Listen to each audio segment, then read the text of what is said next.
Volcano. Volcano कौन सा है?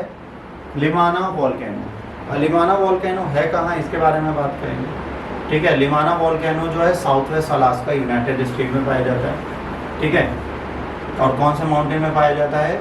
चिगमिट माउंटेन्स में। अब इसके बारे में हम लोग पूरी डिटेल्स पढ़ लेते हैं हिंदी में, क्योंकि अभी हिंदी में नहीं पढ़ रहे। हाल में एक उपग्रह से प्राप्त चित्र में अलास्का के इलियामा ज्वालामुखी से उछलने के लिए तैयार दिखा है, जिससे बर्फ से ढके शिखर की प्राप्ति पुनः रुचि पैदा हो गई है ना। ढलानों पर भूकंप में वृद्धि दर्ज की गई। ये संयुक्त राज्य अमेरिका के दक्षिण पश्चिमी अलास्का में स्थित ये लेक क्लार्क राष्ट्रीय उद्यान और संरक्षित क्षेत्र के अंतर्गत चिगमिट के पर्वत श्रृंखलाओं में आता है।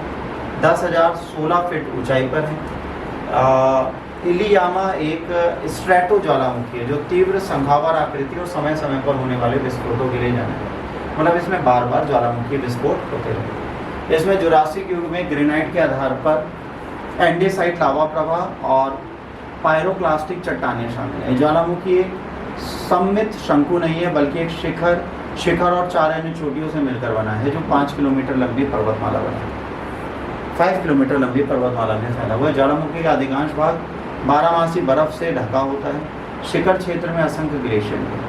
इसके आसपास का जो मुहाना है वो किससे? बर्फ से ढका हुआ है, जहाँ से बहुत सारे ग्लेशियर हैं। ज्वालामुखी के 5 भाग, विशेष रूप से ज्वालामुखी के दक्षिण किनारे पर अम्ब्रेला ग्लेशियर बड़े पैमाने पर हिमस्खलन जमा हुआ है। इस ज्वालामुखी को फिलहाल निष्क्रिय माना जाता है, क्योंकि सबसे हालिया विस्फोट भी 1876 में हुआ। स्ट्रैटो ज्वालामुखी होते हैं एक ऊंचा ढलानदार शंकु आकार का ज्वालामुखी। समतल ढाल ज्वालामुखियों के विपरीत इसकी चोटियाँ ऊंची होती हैं।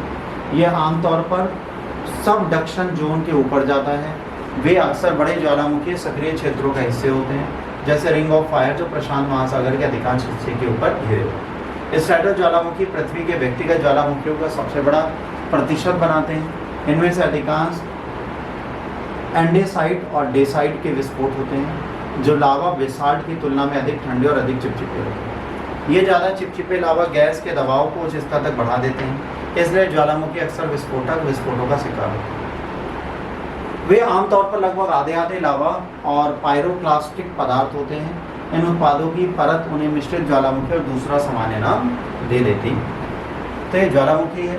शिखर पर स्ट्रैटो ज्वालामुखी आमतौर पर छोटा गड्ढा होता है। गड्ढा बर्फ या पानी से भरा हुआ हो सकता है, और इस अवधि में ज्वालामुखी गुम्मद भी हो सकता है, मतलब धीरे धीरे ऊंचा होता चला जाएगा। तो उसको भी हम टैकल या रेगुलेट नहीं कर पाते।